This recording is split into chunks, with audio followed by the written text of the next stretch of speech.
Hey guys, welcome back to the channel. तो बस अभी टाइम हो रहा है, अभी बज रहे हैं 10:30 और हम लोग अभी जा रहे हैं, निकल रहे हैं हम लोग यहाँ से। एक ना हनुमान जी का टेम्पल है यहाँ से 150 किलोमीटर, तो वहाँ जा रहे हैं। आज सैटरडे है तो मंदिर जो है वो दोपहर को ना 3 बजे खुलता है, 12 बजे बंद होता है। तो ऑलरेडी हम लेट हैं और सुबह मतलब 150 किलोमीटर है यहाँ से, तो सुबह काफ़ी जल्दी निकलना पड़ता, इसीलिए हम अभी निकलेंगे 11 बजे तक और लगभग 2-2:30 बजे तक पहुँच जाएंगे। तो 3:30 बजे वाले जो बैच होता है उसमें हम करेंगे दर्शन। तो चलिए, मैं हो गई हूँ रेडी और मैं आपको दिखाती हूँ। मैंने पहना है एक ये लाइट पिंक जो अंगरखा स्टाइल का कुर्ता होता है, मैंने ये पहना है।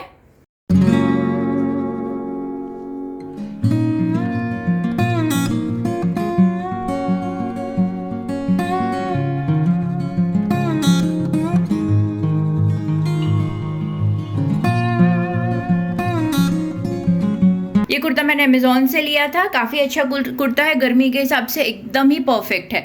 तो चलिए जल्दी से रेडी हो गए हैं और बस हम लोग एक और फैमिली उनके साथ जा रहे हैं, तो जैसे ही वो लोग आते हैं हम घर से निकलेंगे। तो चलिए आपको भी लेके चलते हैं आज शंकर जी के हनुमान जी के मंदिर। और दरवाजे पे कोई आया है, इंटरकॉम में कॉल आ रहा है, तो दरवाज़ा कर देते हैं ओपन। दरवाज़ा खोल दिया है।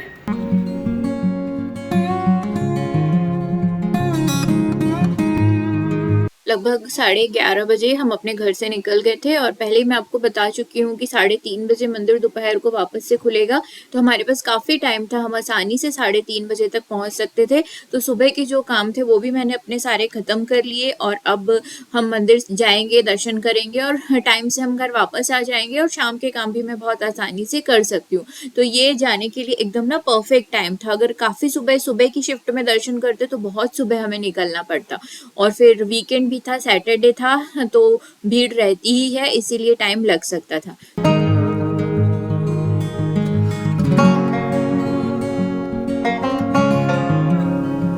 लगभग 1 घंटा ट्रैवल करने के बाद अभी हम रुके हैं यहाँ पे गन्ने का जूस पीने के लिए। और मैंने हमेशा से देखी है वो जो मेटल की आयरन की जो मशीन होती है ना, मैंने वो देखी है।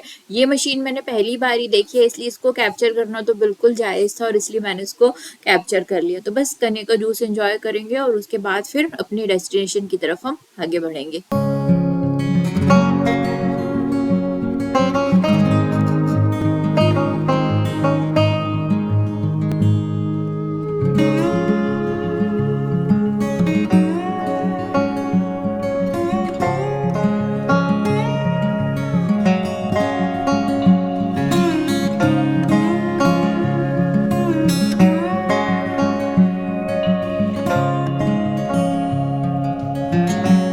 अच्छा, हमारे साथ बीच में ना एक छोटी सी प्रॉब्लम तो नहीं कहना चाहिए। जब हम जा रहे थे तो हमने बीच में बोर्ड पढ़ा लोथल का कि यहाँ पर आर्कियोलॉजिकल साइट है और हम जिस हाईवे से जा रहे थे, रोड से जा रहे थे, वहाँ से सिर्फ 17 किलोमीटर ही था।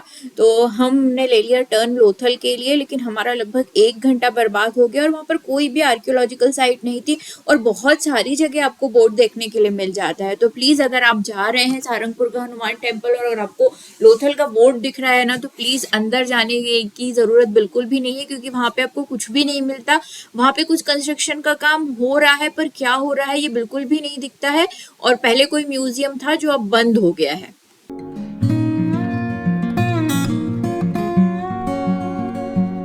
पहली बार जब मैंने लोथल का बोर्ड पढ़ा था ना, तो मेरे दिमाग में वो सारी इमेजेस एकदम क्लियर हो गई थी जो मैंने कभी एनसीईआरटी की किताबों में देखी थी। तो मैं बहुत एक्साइटेड थी कि वैसी कोई चीज़ देखने मिलेगी, लेकिन सारा एक्साइटमेंट ना धरा की धरा रह गया। तो बस अभी हम लगभग 3 बजे का टाइम हो रहा था और लोथल के चक्कर में हो गए थे हम लेट, लंच का टाइम भी निकल गया था। तो अब हम आए हैं यहाँ पे लंच करने के लिए, क्योंकि यहाँ पे काफ़ी दूर तक आपको बीहड़ और बंजरी चीज़ें ज़मीन दिखाई देती है, आपको एक अच्छा रेस्टोरेंट भी मुश्किल से मिलता है। तो बस अभी हम यहाँ पर करेंगे अपना लंच और फिर आगे के लिए हम निकलेंगे सारंगपुर के हनुमान जी के टेम्पल।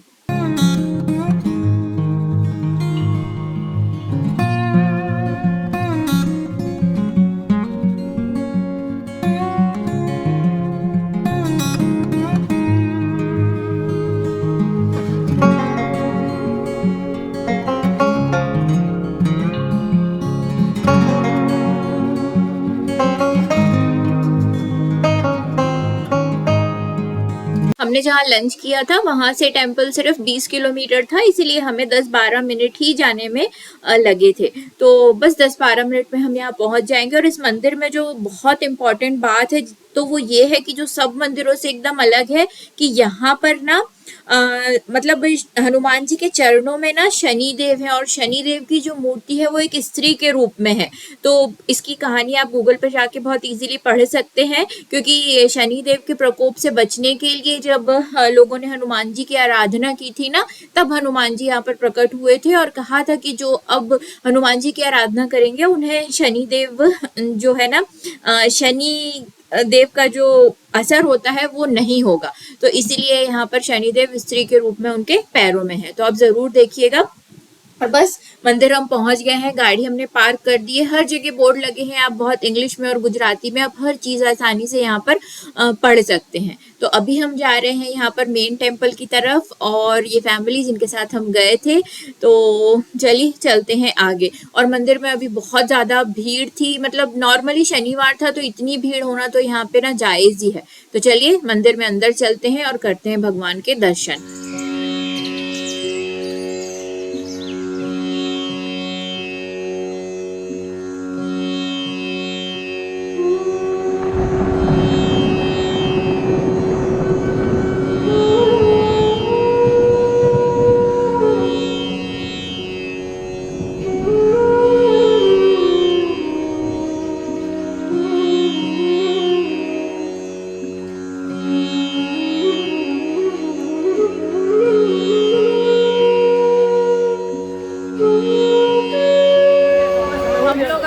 बाहर दर्शन करके मुश्किल से हमको 10 मिनट लगे हैं दर्शन करने में। और चलिए अब हम चलते हैं मंदिर का जो परिसर है वो, चलिए चलते हैं। मंदिर से निकलने के बाद आपको प्रसाद काउंटर मिलता है, जहाँ से आप प्रसाद ले सकते हैं। अलग अलग तरीके के पैकेज हैं प्रसाद के, आप खुद चूज कर सकते हैं। और यहाँ पे भगवान को अगर आप कुछ भोग लगाना चाहते हैं तो अलग अलग पैकेज में आप उनको अपनी श्रद्धा के अनुसार जो है वो भोग लगा सकते हैं। तो आप इसका स्क्रीनशॉट लेके या पॉज करके आप इसको पढ़ लीजिए। इसके बाद चलिए मंदिर का एक पूरा व्यू आपको दिखाने की कोशिश करती हूँ। मंदिर बहुत ही बड़ा है और बहुत ज़्यादा भी कंस्ट्रक्शन का काम चल रहा है यहाँ पर। तो कुछ चीज़ें जो है वो यहाँ अभी बंद है फिलहाल। तो आप देख सकते हैं कि मंदिर का परिसर बहुत बड़ा है। और एंट्री के लिए यहाँ पर 4 गेट हैं, आप 4 गेट में से किसी भी गेट से एंट्री कर सकते हैं। तो अभी हम जा रहे हैं नारियल लेने, क्योंकि आगे आप खुद ही देख लीजिएगा, आप सेगा नारियल वहाँ पे डालते हैं तो आपको हाफ नारियल मिल जाता है। तो चलिए चलते हैं।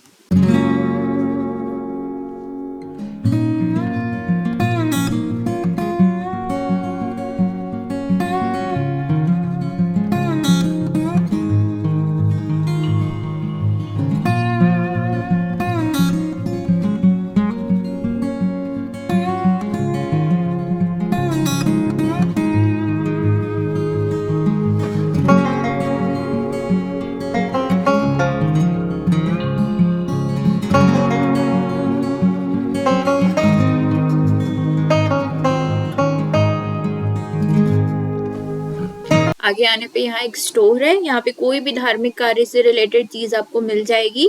तो आप अपनी पसंद से यहाँ पे चीजें एक्सप्लोर कर सकते हैं और खरीद सकते हैं।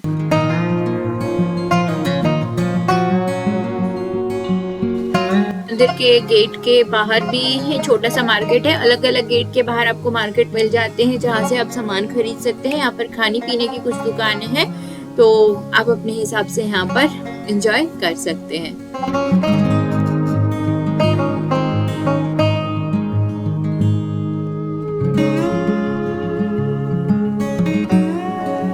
अब हम निकल गए हैं अपने घर की तरफ वापस, और यहाँ पे रास्ते में बहुत सारी हैंडीक्राफ्ट की चीजें आपको देखने के लिए मिल जाती हैं। तो चलिए अब हम भी रुकते हैं अपनी हैंडीक्राफ्ट की चीजों की एक दुकान पे। तो यहाँ पे जो आप ये जो रोप की और लकड़ी की जो कुर्सी और चौकियां देख रहे हैं ना, ये मतलब मैंने अहमदाबाद में नहीं देखी हैं। तो मेरा मन था कि चलिए इनके बारे में पूछते हैं, अगर ये अच्छी कॉस्ट में देंगे तो ले लेंगे, बट वो काफ़ी ज़्यादा महंगी दे रहे थे। इतनी महंगी तो अमेज़ॉन पे भी नहीं है शायद, इसीलिए फिर मैंने यहाँ से नहीं ली और फिर बाद में कभी होगा तो फिर देखेंगे। बाकी ये बहुत ही एथेनिक लुक देती है, बहुत ही ट्रेडिशनल। मैं अपने बालकनी मेकओवर में इसका यूज़ करना चाह रही थी बट वो शायद नहीं हो पाया। बस तो ये देखिए, इस तरीके की आपको बहुत सारी दुकान मिल जाएंगी, लेकिन वो जो कुर्सी और चौकियाँ थी ना, वो सिर्फ एक ही दुकान पे थी, इसीलिए शायद वो कम में देने के लिए भी तैयार नहीं थे। तो बस चीज़ें यहाँ पे थोड़ी सी एक्सप्लोर करेंगे। हमने लिया यहाँ से कुछ भी नहीं और निकलेंगे फिर अपने घर की तरफ। तो शाम का टाइम हो रहा है, चाय पीने का मन हो रहा था यहाँ पर, तो फिर ऑनेस्ट रुके हैं और ऑनेस्ट से बेस्ट चाय तो रास्ते में कहीं नहीं मिलती है शायद। तो बस यहाँ पर अब हम पियेंगे चाय और पहुँचते हैं अपने घर।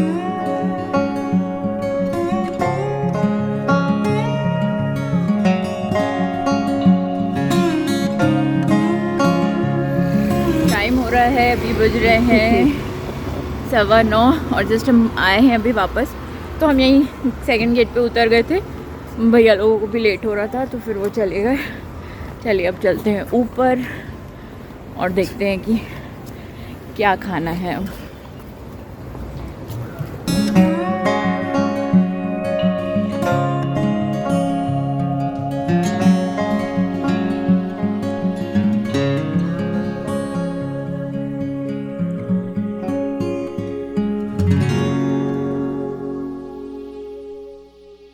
घर के काम तो कभी ख़त्म ही नहीं होते हैं, तो फिर सोचा कि कुछ लाइट सा बना लेते हैं, क्योंकि खाना बनाने का मन नहीं था और फिर दूसरे दिन फास्ट था, इसीलिए कुछ तो भी खाना था थोड़ा बहुत। तो फिर सोचा कि एक एक सैंडविच दोनों के लिए बना लेते हैं। तो यहाँ पे मैंने सैंडविच बना लिए, नॉर्मल पनीर सैंडविच है ये।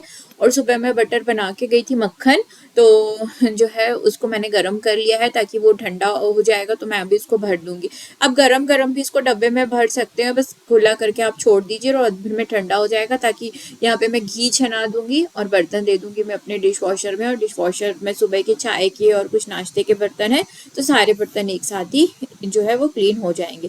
तो चलिए इस व्लॉग को मैं करती हूँ यहीं पर एंड। वीडियो पसंद आया हो तो लाइक शेयर सब्सक्राइब जरूर कीजिएगा, बेल नोटिफिकेशन को जरूर ऑन कीजिएगा ताकि आने वाली वीडियो की नोटिफिकेशन आपको मिल सके। मैं कल फिर मिलूंगी आपसे एक नए वीडियो में, तब तक आप देखते रहिए बरखा के फन डे।